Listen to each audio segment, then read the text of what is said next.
They are now about to try and expand and build into the Greenland.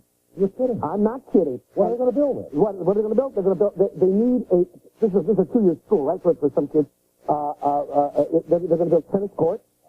And I had a lovely little 16-year-old girl explain to me. She didn't much give a damn about that Greenland. That's the way you cleaned it up. Well, you know, I keep forgetting I'm on television. I come across you. It's like being in the real world. Thank you. My neighbors up the street, nice people. They make the mistake of inviting Susan and me to come to a barbecue. Now, look, I look feel like the kind of guy. No, you do not. I'm not a barbecue. I'm not a barbecue, but they're nice people. I say, okay, you seldom leave the house when the sun is out, I'm told. Or when it's down. Yeah, true. I go underground. Yeah, right. But we go up the street. They're nice people. I know. So, and I said to them, this party's not going to be full of all the people I spend all week avoiding, is it? And she said, oh, no. These are nice. I said, well, of course. So, let me do a break here and clean am up. I getting hysterical? No, you're becoming Harlan Ellison, the man that we all know and love. What a shame. Harlan will be back after we wash his mouth out with soap. We'll be right back after this short break. You and my mother and soap.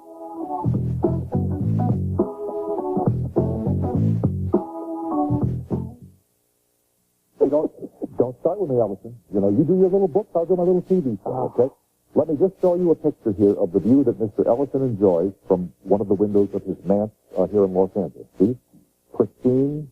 It's on a mountaintop. It's in the middle of everything. We've got deer down. It's one of the last areas where the animals can still live. See it for just a little longer, please, while he talks about it. You know, it's gorgeous. What you're looking at is the San Fernando Valley, and that is Fossil Ridge and Oak Canyon. It's all riparian vegetation. Animals with, wonderful, wonderful animals that come up and they crop the trees, and it's a beautiful little... So, like, where in that picture is the tennis court going to be? Well, down at the bottom, I could say, down at the bottom, see that big building? Not anymore. And I'm not allowed to show this either. Okay. They are expanding this thing. I know what the people in America don't... There's people out in Kansas City who don't give a damn. That's correct. They must care. They must care about this because we need them to get to Michael Fewer. We got this councilman, Michael Fewer, and he's sort of on the fence. He's examining. We don't want to examine. We want them to be stopped. They got this school, and it is 96,000 square feet in the Greenbelt. They've got a conditional use permit they've had since the 40s or 50s for this nice little school. Now they want to expand it to 107,000. How many other people in your neighborhood, in Wonderland, as we call it, worried about this? Join you in this crusade? Well, what about the 16-year-old that didn't give a crap? Well, she's not from my neighborhood. She's one of the students down there. She was invited to this party. She and her parents were invited to the party. So I'm sitting there, stuffing my face with a cheeseburger, which my wife allowed me to have that one night. And she says, I go to the Buckley store, and I'm imitating it. She doesn't sound like that, but she's a typical 16-year-old, a very nice little kid. She says, I go to the Buckley store. I said, yeah, we're about to have a war with you guys because we don't want you to expand. She says, well, we're going to win. And her father says, yeah, we're going to win. And I thought to myself, you're going to win, sucker? You're not going to win anything because you're a dead man. I'm going to get killed, you and your wife and your kid right here now. Anyhow, I dragged her down the street to my house with her father chasing along behind. God forbid I should rape the little kid, right? And I let the door open, he comes running in, and I opened it, and I saw it, I said, look at this land.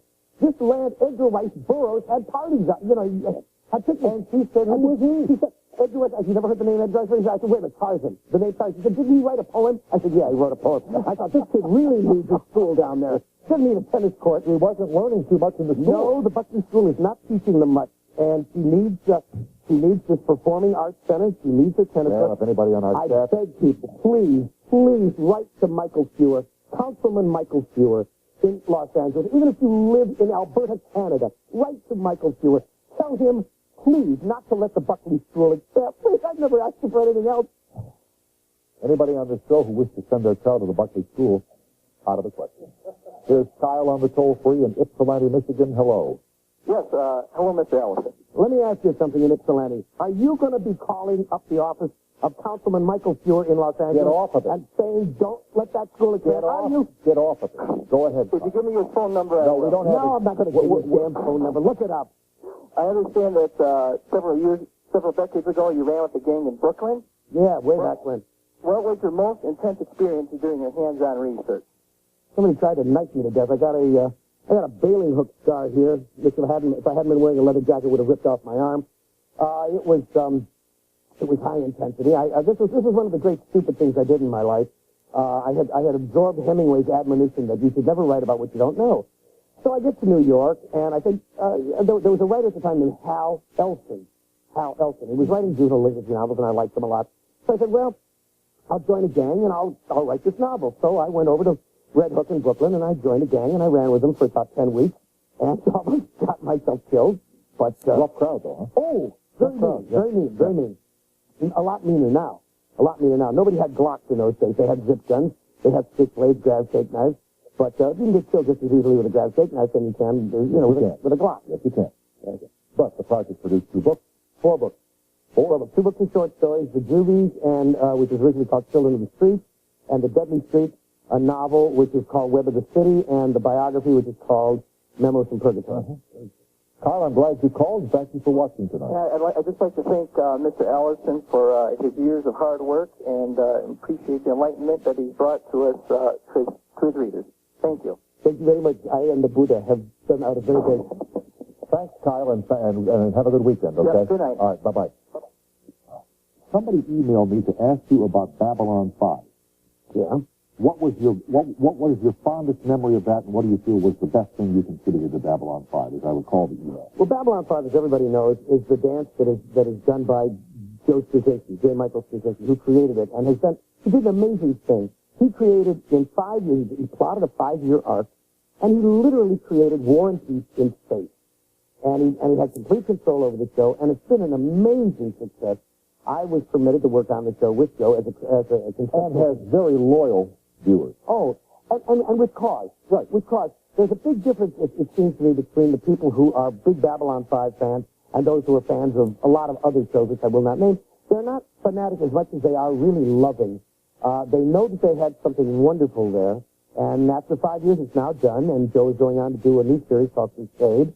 And my fondest memories are busting Joe's chops and making him crazy. I'll tell you the kind of, people say to me, what did you do in the show as conceptual consultant? Here's the kind of thing I did. Joe would send over a director's cut, and he would say, take a look at this. Tell me what you think, before it went on the air. And I'm looking at this one, and I looked at it, and something bothered me. I couldn't figure out what it was. Something bothered me. I ran it again. Still couldn't figure out. Again and again. I ran it 3 times. Finally, I figured out what it was. In a scene in the biosphere, which is the enclosed garden, big garden, supposed to be 50 miles or something like that, the two principal characters are talking to each other. And as they're standing and talking, not one leaf is moving. And I had an epiphany. And what it was I had seen on PBS, which we all hate because they all jerk us around, they had done a show on the biosphere too. And they found that bamboo was dying. And they were giving it plenty of nutrients, it was getting water and sunlight and everything, but it was dying. And they finally figured out that the reason it was dying is that there was no wind to make it move, and bamboo must move for the xylem and the poem. So the thing that wasn't... And so I'm saying, wait a minute, I'm looking at 2 people standing on a set. And I called Joe and I said, Joe, it's phony. It's a set.